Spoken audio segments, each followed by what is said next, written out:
네, 오늘 이 시간에는 우리를 통해 생명이 흘러가리라는 제목으로 하나님의 말씀을 전하도록 하겠습니다. 제가 최근에 한국에 있는 친구에게 카톡이 왔어요. 카톡이 왔는데 굉장히 급한 카톡이었습니다.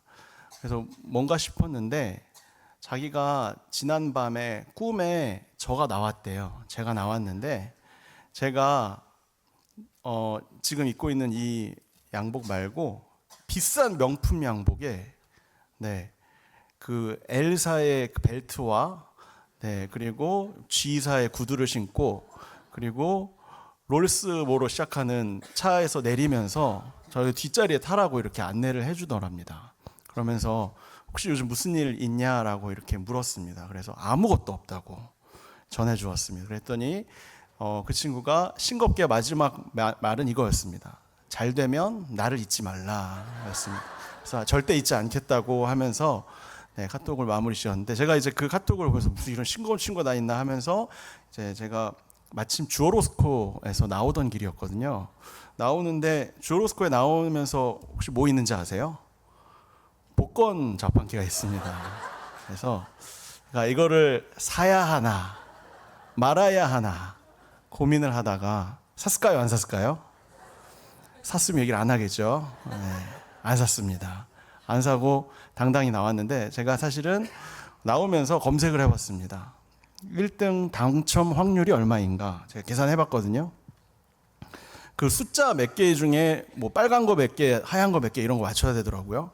1등 당첨 확률이 제가 얼마인지는 안 봤고 확률만 봤는데 2억 9천만 분의 1입니다. 그래서 에이 이러고 2등을 검색해봤더니 1200만 분의 1이라고 하더라고요. 그래서 안 사길 잘했다라고 생각하면서 주어로스코를 나왔습니다. 제가 그러다가 제가 생각이 많은 사람이거든요. 평소에 계속 많은 생각을 하면서 살아가는데 제가 나오다가 제가 결혼할 즈음에 결혼 선배라고 하시던 분이 저에게 했던 말이 떠올랐습니다. 무슨 말이었냐면 결혼은 로또다. 뭐 이런 말이었습니다. 제 아내가 뒤에 앉아 있어서 굉장히 긴장이 되는데 결혼은 로또다. 이게 뭐냐라고 하면 처음에는 너무 안 맞아서 결혼이 로또라는 거예요. 너무 안 맞아서.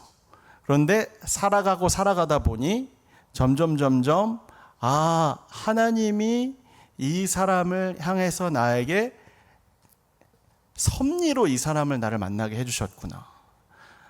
대한민국 인구가 5천만 명이고 그 절반이 2,500만이 여자라고 하면 2,500만 분의 1의 확률을 뚫고 만난 거잖아요. 그렇죠? 그러니까 결혼은 로또인 거죠. 그렇죠?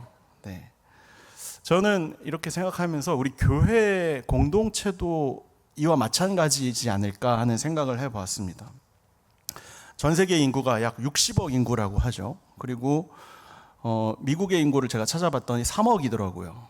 그리고 미국에 살고 있는 한인 인구를 찾아봤더니 250만 정도 된다라는 통계를 제가 보게 되었습니다.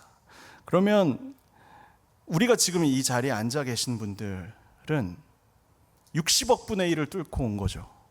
200만 분의 1을 뚫고 온 거고 3억 분의 1을 뚫고 지금 우리가 이 자리에 앉아 있는 겁니다. 세상 사람들은 이 모든 것들에 대해서 운명이다 아니면 우연이다라고 이렇게 생각을 할 수 있을지 모릅니다. 그런데 우리는 하나님을 믿잖아요. 그러면 더 이상 우리에게는 운명이나 우연이 아닌 겁니다. 우리에게는 섭리라는 표현이 있습니다. 하나님께서 이 모든 것들을 창세 전부터 아까 찬양대의 가사와 같이 창세 전부터 예비하시고 지금 이 자리에 함께 예배 드리는 것도 운명이나 우연이 아니라 하나님의 섭리에 의해서 지금 이 자리 한 자리에서 모여서 예배하고 또 예배 후에 밥 먹으러 가죠. 함께 교제하는 것, 공동체를 이루어 가는 것이 어찌 보면 하나님의 섭리라고 할 수 있다라는 것입니다. 오늘 우리가 함께 읽은 이 사도행전 28장 이 본문은 사도 바울이 멜리데라는 섬에 교회를 심는 사건입니다. 오늘 본문만 살펴보면 바울의 개인적 경험이라고 생각할 수도 있겠지만 이 사도행전이라는 책을 살펴보면 전체적으로 이 사도행전은 교회 행전이다라는 별명도 있잖아요. 교회를 세워져가는 그 수많은 사건들 중에 또 하나의 사건인 겁니다. 이 사도행전 28장 1절에서 10절 본문을 쭉 살펴보면 환대를 하고 사람을 섬기고 그리고 그 가운데에서 기적이 일어나고 그 가운데서 또한 치유가 일어나는 환대, 섬김, 기적, 치유라고 하는 교회가 세워지는 사도행전에서의 사건이 아주 동일하게 이 공식화처럼 일어나고 있는 것을 우리가 볼 수 있다는 것입니다. 그때 당시의 교회뿐만 아니라 우리가 지금 속해 있는 이 교회도 마찬가지입니다. 환대하고 섬기고 그 가운데서 기적이 일어나고 치유가 일어나는 것이 바로 교회에서 일어나는 일입니다. 주님의 몸된 교회, 그리스도께서 머리 되시고 주님 핏값 주고 사신 교회라고 한다면 이 모든 일들이 일어나는 것이 바로 교회라는 것입니다. 사도 바울은 지금 지중해를 건너다가 불시착을 해서 이 멜리데라는 섬에 도착하게 되었습니다. 그런데 이 멜리데 섬에 도착하는 이 불시착 사건으로 인해서 지중해 한가운데 있는 이 멜리데 섬에 교회가 출발이 되었습니다. 현재는 기독교 비율이 97%라고 합니다. 그 시작이 바로 사도 바울의 불시착 사건이었다라는 것입니다. 오늘 우리가 함께 읽은 이 본문을 통해서 우리가 교회됨이란 무엇인가에 대해서 크게 세 가지를 통해 함께 살펴보고자 합니다. 첫 번째는 방금 제가 말씀드린 것과 같은 섭리 공동체이고, 두 번째는 긍휼 공동체이고, 세 번째는 축복의 통로가 되는 공동체입니다. 그래서 우리가 이 세 가지를 가지고 우리가 같이 함께 교회됨이 무엇인지에 대해서 함께 살펴보기를 원합니다. 첫 번째는 바로 섭리 공동체라는 것입니다. 오늘 우리가 같이 함께 읽은 본문 1절을 우리가 함께 살펴보면 이렇게 나와 있습니다. 우리가 구조된 후에 안즉 그 섬은 멜리데라 하더라. 사도 바울이 감옥에서 로마에 있는 감옥에서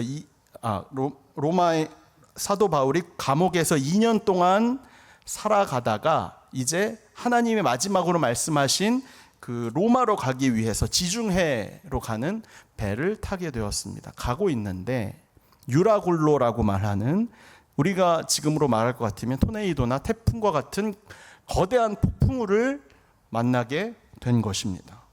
그래서 배가 완전히 난파되었습니다. 그 안에는 276명의 선원이 살고 있었다라고 하는데, 그렇게 배가 폭풍우에 떠밀려서 모든 동력을 상실한 채 지중해 한복판을 계속해서 둥둥둥둥 떠다니다가 불시착한 장소가 바로 이 멜리데 섬이라는 것입니다.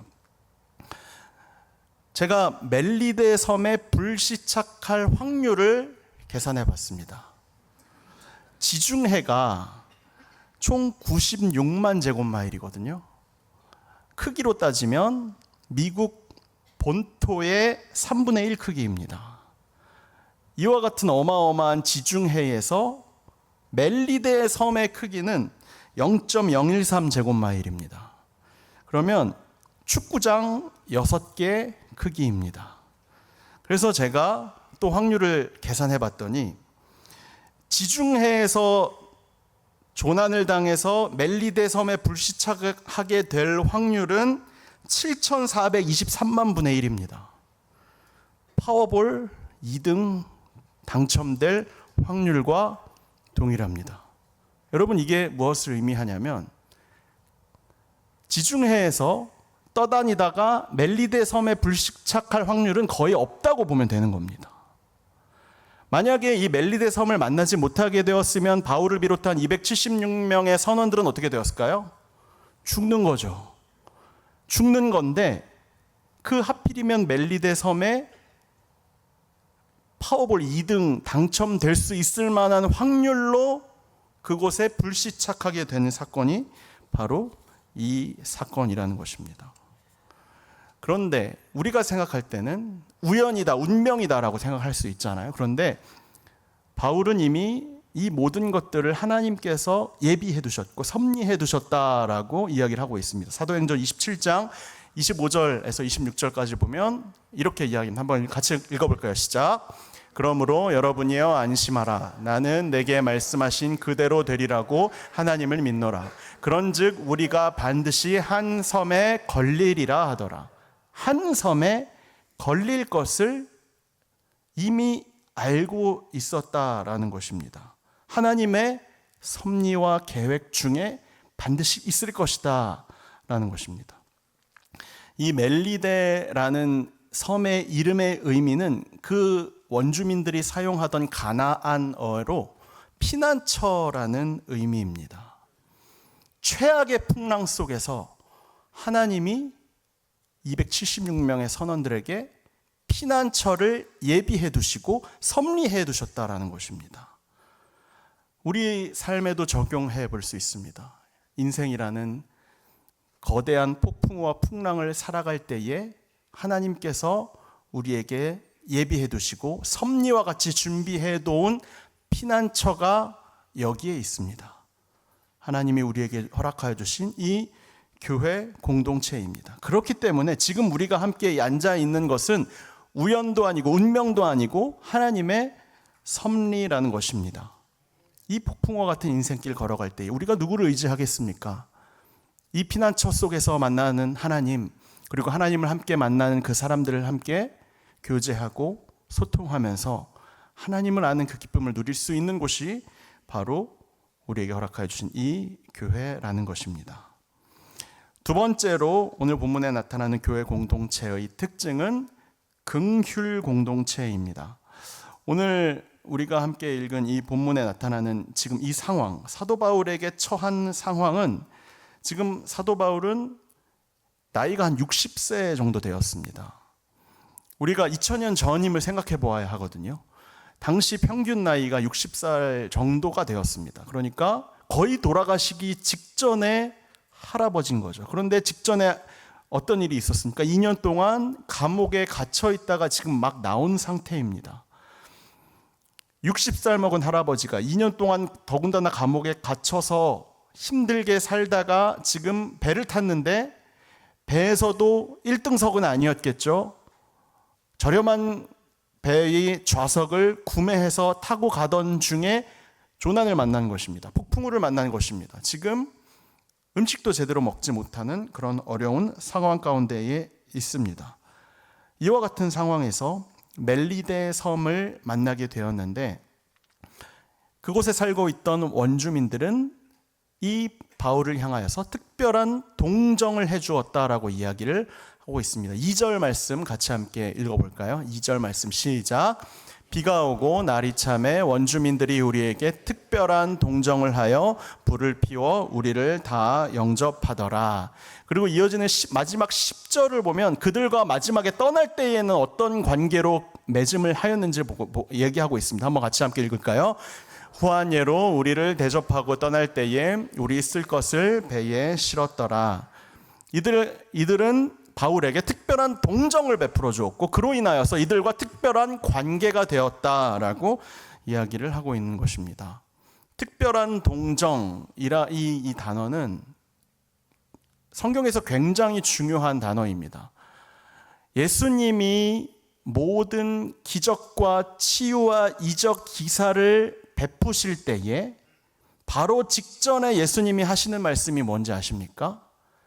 예수님이 그 사람들을 보시고 불쌍히 여기사라는 멘트를 하시고 그 다음에 기적과 치유와 이적의 이야기가 나타납니다. 제가 이 이야기를 굉장히 자주 하는 편인데 혹시 이 자리에 듣지 못하신 분들이 있을까 봐 제가 여기 모든 분들이 다 아실 때까지 제가 한다는 마음으로 이 이야기를 또 하려고 합니다. 이 불쌍히 여기사라는 이 단어가 마태복음 14장 14절에 나타나거든요. 우리 마태복음 14장 14절 한번 같이 함께 읽어볼까요? 시작. 예수께서 나오사 큰 무리를 보시고 불쌍히 여기사 그 중에 있는 병자를 고쳐주시니라. 여기에서 사용된 불쌍히 여기사라는 단어는 헬라어 단어로 스플랑크니조마이라는 단어가 사용이 되었습니다. 스플랑크논, 내장 혹은 창자를 의미하는 단어에서 비롯된 단어입니다. 여기서 창자가 끊어지는 듯한 아픔과 동일한 표현이 불쌍히 여기사라는 겁니다. 예수님이 우리를 향해서 바라보시고 불쌍히 여기실 때는 창자가 끊어지는 듯한 아픔으로 우리를 바라보신다라는 겁니다. 어떤 동물학자가 실험을 하기 위해서 사슴이 다니는 길에 덫을 놓았습니다. 그리고 그 덫에 어미 사슴이 걸리게 되었습니다. 그 어미 사슴이 버둥거리면서 힘들어하고 있는데 그 어미 사슴의 아기 사슴이 자기 엄마가 덫에 걸려서 버둥거리며 눈물 흘리는 장면을 보게 되었습니다. 자기 자식이 덫에 걸려 있는 자신을 바라보면서 계속 맴돌고 있으니까 그 어미 사슴이 눈물을 흘리기 시작합니다. 그런데 이 알고준 동물학자가 그 자리에 찾아가서 사슴의 배를 가릅니다. 그리고 창자를 꺼내 봅니다. 창자가 시커멓게 타들어가고 있습니다. 여러분, 이게 무엇을 의미하냐? 창자가 끊어지는 듯한 아픔이 바로 이러한 하나님 아버지의 마음을 의미한다라는 것입니다. 이러한 창자가 끊어지는 듯한 불쌍히 여기는 마음, 긍휼히 여기는 마음이 있을 때야만 우리에게 어떤 일이 일어납니까? 치유가 일어납니다. 회복이 일어납니다. 기적이 일어납니다. 그래서 우리가 어떻게 기도하는 겁니까? 주님, 우리를 불쌍히 여겨 주시옵소서. 주님이 우리를 불쌍히 여겨 주셔야만 우리의 삶 가운데에 다시 한번 생명력이 일어날 수 있습니다라고 우리가 기도하며 고백하는 것입니다. 우리가 그러한 주님의 마음을 깨달았다면 우리가 함께 예배드리는 이 공동체 안에서도 그 동일한 마음이 나타나야 한다는 겁니다. 내 옆에 있는 사람에게 나만 은혜가 필요한 게 아니라 내 옆에 있는 사람에게도 은혜가 필요하다. 하나님, 저 사람을 불쌍히 여겨 주십시오. 긍휼히 여겨 주십시오. 저 사람에게 잘못한 것이 보여도 저 사람이 내 마음에 들지 않는다 할지라도 하나님, 우리가 필요한 것은 주님의 그 긍휼하심, 자비하심, 불쌍히 여기심, 창자가 끊어진 듯한 아픔, 주님, 그것이 필요합니다. 주님, 우리를 불쌍히 여겨 주시옵소서라고 우리가 함께 기도할 수 있는 것, 그것이 교회에서 일어나야 할 긍휼 공동체로서의 모습이라는 것입니다. 오늘 이 처음 본 사도 바울을 향해 멜리데의 원주민들이 무엇을 보여주었습니까? 특별한 동정. 그들은 하나님을 알지 못했다 할지라도 그들에게는 특별한 동정과 긍휼의 마음으로 사도 바울을 대했고, 사도 바울은 60세가 넘는 그 노구를 이끌고 조난을 당해서 물에 젖은 채로 힘들어하고 있는 그 사도 바울을 다시 살아나게 하는, 생명력을 다시 살리게 하는 그러한 원동력이 되었다라는 것입니다. 여러분, 그렇다면 이 하나님 아버지의 그 긍휼하신 마음을 우리가 알고 있다면 우리가 어떻게 해야 하는가? 가슴 깊은 그 하나님 아버지의 그 고통의 마음, 긍휼의 마음을 다른 사람에게 함께 옮겨가는 것, 그것이 바로 우리가 해야 할 일입니다. 연약한 자, 상처 입은 자 있다면 그들을 찾아가 무시하지 않고 그들과 함께 울어주고, 회복되었다면 함께 웃어주는 것, 함께 즐거워하고 함께 우는 것, 그것이 바로 긍휼 공동체의 모습입니다. 그래서 로마서 12장 15절 말씀에서 이렇게 이야기합니다. 함께 읽어볼까요? 시작. 즐거워하는 자들과 함께 즐거워하고 우는 자들과 함께 울라. 여러분, 이것이 바로 긍휼 공동체의 가장 대표적인 모습이라는 것입니다. 세 번째로 교회 공동체의 특징은 축복의 통로가 되는 공동체라는 것입니다. 지금 사도 바울이 이제 겨우 사람들이 쬐어주는 따뜻한 불 속에서 회복을 하고 있었습니다. 그러다가 자신의 앞에 놓여져 있는 장작불에 불을 더 떼려고 나무를 가져다가 나무를 던지는데 그 나무 속에 뱀이 들어있었던 겁니다. 그런데 아무렇지도 않게 사도 바울은 그 뱀을 불 속으로 던져버렸습니다. 그런데 자세히 보니 살에 뱀이 물고 있는 흔적이 있는 겁니다. 당시 멜리데 원주민들의 습성 가운데에는 뱀에 물렸다면 저 사람은 살인자다라고 하는 그런 습성들이 있었습니다. 그런데 사도 바울은 뱀에 물렸는데도 끝까지 죽지 않는 겁니다. 그렇게 죽지 않는 사도 바울을 바라보면서 이 멜리데 원주민들이 저 사람은 신이다라고 추앙하기 시작했습니다. 지금까지 이 멜리데 섬에서 뱀에 물려서 죽지 않은 사람은 한 번도 찾아볼 수 없었는데, 저 사람은 뱀에 물렸는데도 아무렇지도 않으면서 더군다나 뱀에 물렸는데도 죽지 않는 일이 일어났기 때문입니다. 신으로 추앙받는 사도 바울을 향해서 이제 그들의 태도가 완전히 바뀌었습니다. 당신이 신이라면 지금 우리 동네에 있는 보블리오라고 하는 족장이 있는데 그분의 아버지가 지금 생사를 오가는 그런 상황에 있습니다. 그 아버지를 고쳐주십시오라고 말을 하고 있는 것입니다. 8절 함께 볼까요? 오늘 보면 8절 같이 함께 읽겠습니다. 시작. 보블리오의 부친이 열병과 이질에 걸려 누워 있거늘 바울이 들어가서 기도하고 그에게 안수하여 낫게 하매. 그 자리에 있던 보블리오의 부친이 기도하자, 안수하자 질병에서 바로 낫게 되었습니다.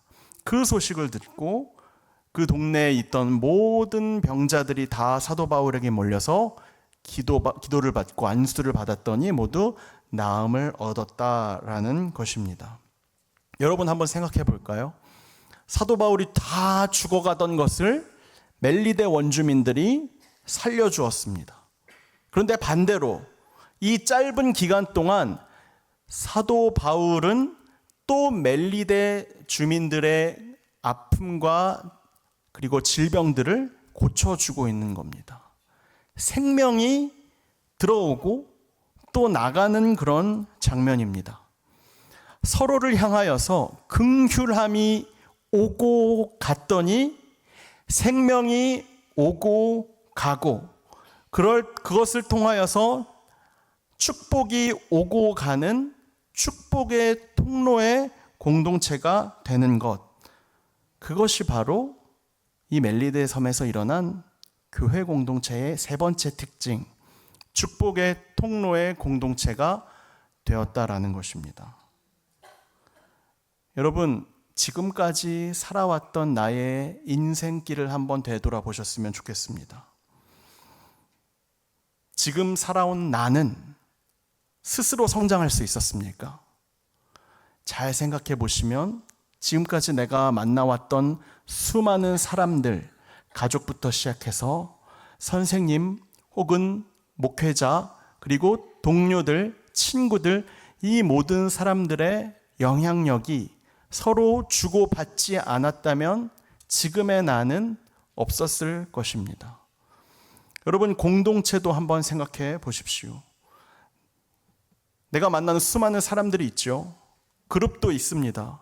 교회도 있습니다. 직장도 있습니다. 가정도 있습니다. 이 모든 사람들이 서로 영향력을 주고받았을 때야만 우리는 비로소 지금까지 살아올 수 있었다라는 것입니다. 여러분, 궁극적으로 이 모든 것은 하나님의 은혜라고 할 수 있습니다. 하나님이 우리에게 이러한 사람들 붙여주시지 않았다면, 이러한 공동체를 붙여주시지 않았다면 지금의 우리는 한순간도 살아올 수 없었다라는 것입니다. 하나님은 스스로 일을 하시지만 특별히 사람을 통해서 또 우리에게 허락해 주신 공동체를 통하여서 일하십니다. 사람의 은혜를 받은 것 같지만, 공동체의 은혜를 받은 것 같지만 실제로는 이 모든 것 하나님이 계획하시고 섭리하셔서 우리에게 그 사람들 붙여주시고 그 공동체를 붙여주셨기 때문에 우리가 이 모든 것 사람의 은혜고 공동체의 은혜인 것 같지만 하나님의 은혜이구나라고 고백할 수 있다라는 것입니다. 여러분, 내가 은혜를 받았다면 그 은혜를 이 안에서 정체시키지 않으셨으면 좋겠습니다. 은혜는 계속해서 흘러가야 합니다. 성경에서 이야기하죠. 받은 복을 세어보아라. 찬송가 가사인가요? 우리가 받은 복 있다면 세어보는 겁니다. 잘 생각해 보십시오. 스스로 내가 받은 복입니까? 누군가를 통해서이지 않습니까? 공동체를 통해서이지 않습니까? 하나님께서 이 모든 것 우리에게 주신 은혜인데 사람과 공동체를 통해서 우리에게 주셨다라는 것입니다. 그 은혜들 가두지 마시고 나도 다른 곳에 가서 우리가 허락하여 주신 이 교회 공동체에서 내가 섬겨야 할 사람은 누구인가, 내가 보살펴야 할 사람은 누구인가, 내가 기도해야 할 사람은 누구인가 찾아가셔서 그 내가 받은 이 멈출 수 없는 은혜를 계속해서 흘려보내는 것, 축복의 통로가 되는 공동체라는 것입니다. 마지막으로 재밌는 얘기를 하나 해드리고 마치도록 하겠습니다. 샌프란시스코, 제가 1년 동안 잠시 있었던 적이 있는데 샌프란시스코를 상징하는 건축물이 뭐죠? 금문교죠. 골든게이트 브리지. 골든게이트 브리지를 건축할 때의 일입니다. 당시에, 지금도 이 건축물은 불가사의라고 불리울 정도로 놀라운 건축물인데, 이 금문교를 건설할 때에 그 당시에 건축 노동자들이 계속해서 바다에 빠져 죽는 일들이 일어났다라고 합니다. 그래서 어떻게 하면 좋을까 하다가 이 금문교를 건축하는 건축 매니저였던 조셉 스트라우스라는 사람이 그 건축 현장의 아래에, 금문교 아래에 그물을 설치했다라고 합니다. 그리고 1년 동안 금문교를 건축하면서 그 그물에 빠진 사람이 무려 19명이나 되었다라고 합니다. 그러니까 이 조셉 스트라우스라는 사람이 무려 130만 불이나 들였거든요. 100년 전에 130만 불이면 지금으로서는 상상할 수 없는 금액이죠. 만약에 이 조셉 스트라우스가 그물을 설치하지 않았다면 19명은 어떻게 되었을까요? 전부 죽었겠죠. 금문교 건축이 전부 다 마치고 난 후에 이 그물에 걸려서 살아남았던 19명의 사람들이 모임을 만들었습니다. 그 모임의 이름이 뭐냐면 죽다 살아난 사람들의 모임입니다. Halfway to Hell Club. 지옥에 거의 갔다가 온 사람들의 모임이라는 겁니다. 여러분, 이 모임 사람들 19명 모여서 서로 자기들끼리 싸우겠습니까? 야, 네가 잘났잖아, 너가 잘났잖아, 그래서 너 죽을 뻔했잖아 하면서 서로를 탓하겠습니까? 아니겠죠.